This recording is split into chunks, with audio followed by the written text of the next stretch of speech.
গণমিছিল ও দ্রোহ যাত্রায় উত্তাল রাজপথ। উত্তরায় বিক্ষোভকারী ছাত্রলীগ পুলিশ ধাওয়া পাল্টা ধাওয়া। শিক্ষার্থীরা সরকারের প্রতিপক্ষ নয়, তাদের ব্যবহার করে ফায়দা লোটার অপচেষ্টা একটি মহল, বললেন ওবায়দুল কাদের। তদন্ত করে প্রতিটি হত্যার বিচারের আশ্বাস। এবার মোবাইল নেটওয়ার্কে বন্ধ ফেসবুক, টেলিগ্রাম। অপপ্রচার ঠেকাতে ব্যর্থতা ও ইন্টারনেট সেবা ব্যাহতের দায় নিয়ে ক্ষমা চাইলেন তথ্য প্রযুক্তি প্রতিমন্ত্রী।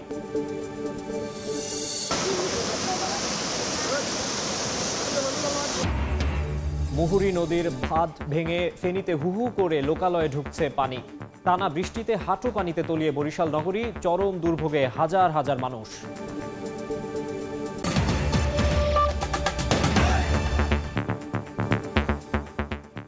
জনপদের সময় সঙ্গে আছে আমি মাকসুম আলম খান। বৈষম্য বিরোধী ছাত্র আন্দোলনকারীদের ডাকে গণমিছিল ও দ্রোহ যাত্রায় উত্তাল রাজপথ। জুমার নামাজের পর সায়েন্স ল্যাব থেকে মিছিল বের করে বিক্ষোভকারীরা। 9 দফা দাবিতে স্লোগান দেন তারা। দাবি আদায় না হওয়া পর্যন্ত কর্মসূচি চালিয়ে যাওয়ার হুঁশিয়ারিও দেন শিক্ষার্থীরা। বিস্তারিত জানিয়েছেন রায়দুল ইসলাম শুভ।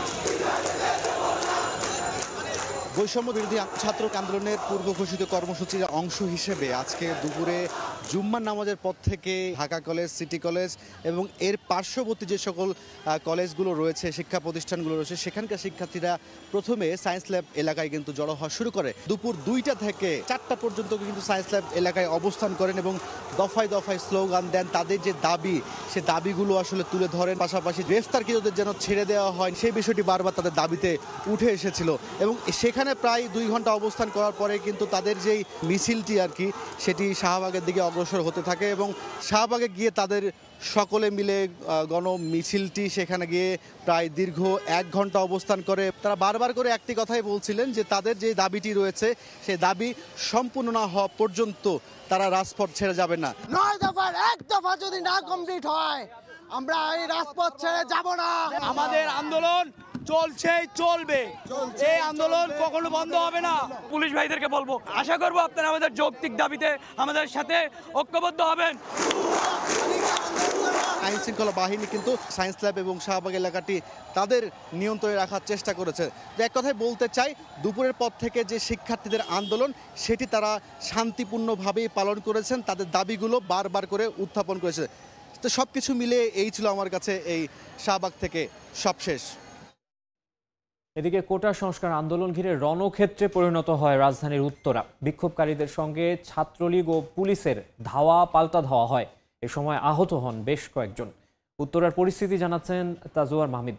আসলে ঘটনার 2-3 ঘন্টা পর দেখা যাচ্ছে যে সেনাবাহিনীর উপস্থিতি হয়েছে এবং সাজোয়া যান নিয়ে সেনাবাহিনী এখানে উপস্থিত হয়েছে এবং সেনাবাহিনীর বিপুল সংখ্যক সদস্য এখানে উপস্থিত হওয়ার পর এখন পরিস্থিতি অনেকটাই স্বাভাবিক এবং এখন কোনো ধরনের গোলযোগ এখানে নেই। উত্তরা থেকে তাজওয়ার মাহমিদ, সময় সংবাদ, ঢাকা। বৈষম্য বিরোধী ছাত্র আন্দোলনের সংহতি জানিয়ে জুমার নামাজের পর রাজধানীতে বিক্ষোভ মিছিল করেছেন মুসল্লিরা। কওমি মাদ্রাসার শিক্ষার্থীরা এই কর্মসূচির আয়োজন করে। এ সময় গণগ্রেফতার বন্ধ, সব হত্যাকাণ্ডের বিচার সহ আটক শিক্ষার্থীদের মুক্তির দাবি জানানো হয়। এছাড়া শিক্ষার্থী জনতার দ্রোহ যাত্রা নামে বিক্ষোভ মিছিল বের করে সাংস্কৃতিক কর্মী, চিকিৎসক, আইনজীবী সহ বিভিন্ন শ্রেণী পেশার মানুষ।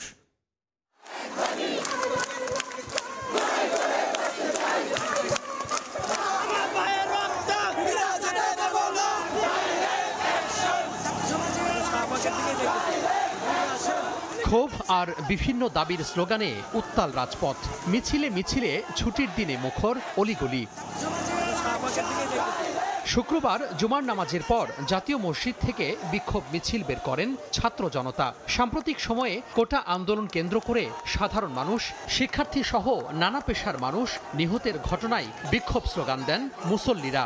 মিছিলটি পল্টন মোড় থেকে প্রেস ক্লাব হয়ে মৎস্য ভবন দিয়ে শাহবাগ মোড়ে অবস্থান নেয়।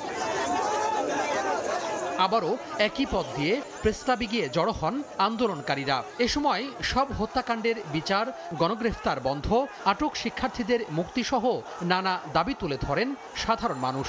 এই যে নিরীহ মানুষ, তারা যে আজকে মারা গেল, এই দায়ভার কে নিবে? যাদেরকে মনে করেন মেস থেকে ধরে নেওয়া হয়েছে, বিভিন্নভাবে ধরে নেওয়া হয়েছে, এক নম্বর হচ্ছে তাদের মুক্তি। এদিকে শুক্রবার দুপুরে জাতীয় প্রেস ক্লাবের সামনে একই দাবিতে জড়ো হন শিক্ষক, সাংস্কৃতিক কর্মী, চিকিৎসক, আইনজীবী, বুদ্ধিজীবী সহ নানা শ্রেণী পেশার মানুষ। পরে দ্রোহযাত্রা নামে বিক্ষোভ মিছিল শুরু হয়। এটি প্রেস ক্লাব থেকে শুরু করে বিভিন্ন সড়ক প্রদক্ষিণ করে কেন্দ্রীয় শহীদ মিনারে শেষ হয়। ধরপাকড়, হামলা মামলা বন্ধ করতে হবে, জুলাই হত্যাকাণ্ডের বিচার করতে হবে। বিক্ষোভ কর্মসূচি থেকে দ্রুত কারফিউ প্রত্যাহার, শিক্ষা প্রতিষ্ঠান খুলে দেয়া সহ নানা দাবি তুলে ধরেন আন্দোলনকারীরা। যেই সন্তানকে আমি কখনো এসির নিচে থেকে বের করি না, আজকে সেই সন্তানকে নিয়ে আমি রাজপথে এসেছি। আমার মা আসছে আমার নিশ্চয়তার জন্য, আমি আসছে আমার বাচ্চার নিশ্চয়তার জন্য। প্রশাসন দিক থেকে সব দিক থেকে দেশটাকে সংস্কার করতে হবে।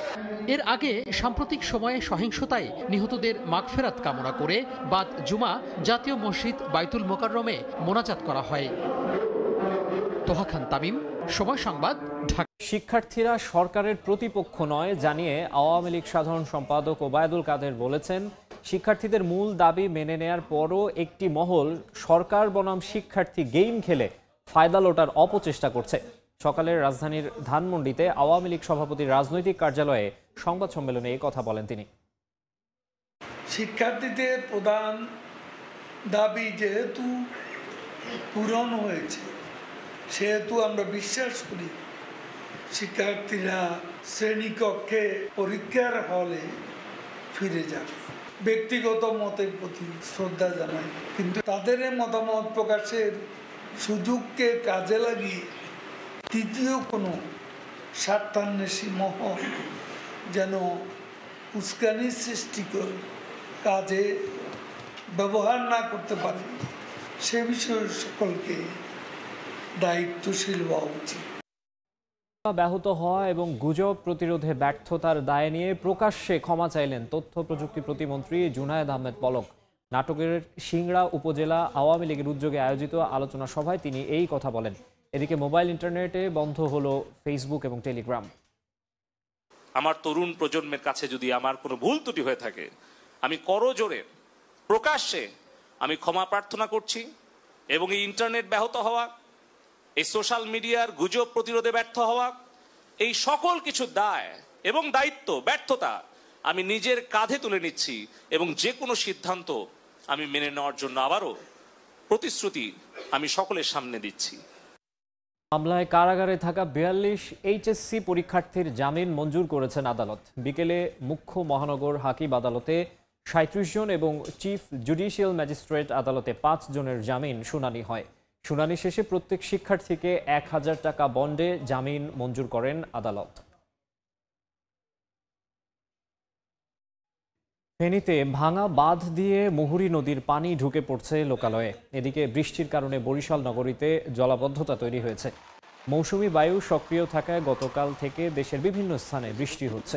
ফেনীর মুহুরী নদীর পানি পরশুরাম পয়েন্টে বিপদসীমার ২০০ সেন্টিমিটার উপর দিয়ে প্রবাহিত হচ্ছে। এতে শালধর এলাকার পূর্বের বাঁধের ভাঙা অংশ দিয়ে পানি ঢুকে তলিয়ে যেতে শুরু করেছে বাড়িঘর। এদিকে বৃষ্টির কারণে বরিশাল নগরীতেও জলাবদ্ধতা তৈরি হয়েছে। এ পর্যায়ে শীর্ষ সংবাদ জানিয়ে দিচ্ছে আরেকবার।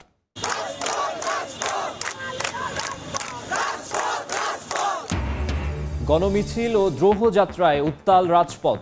উত্তরায় বিক্ষোভকারী ছাত্রলীগ, পুলিশ ধাওয়া পাল্টা ধাওয়া। খুলনায় সংঘর্ষ, হবিগঞ্জে নিহত ১। শিক্ষার্থীরা সরকারের প্রতিপক্ষ নয়, তাদের ব্যবহার করে ফায়দা লোটার অপচেষ্টায় একটি মহল, বললেন ওবায়দুল কাদের। তদন্ত করে প্রতিটি হত্যার বিচারের আশ্বাস। এবং এবার মোবাইল নেটওয়ার্কে বন্ধ ফেসবুক, টেলিগ্রাম। অপপ্রচার ঠেকাতে ব্যর্থতা ও ইন্টারনেট সেবা ব্যাহতের দায় নিয়ে ক্ষমা চাইলেন তথ্য প্রযুক্তি প্রতিমন্ত্রী।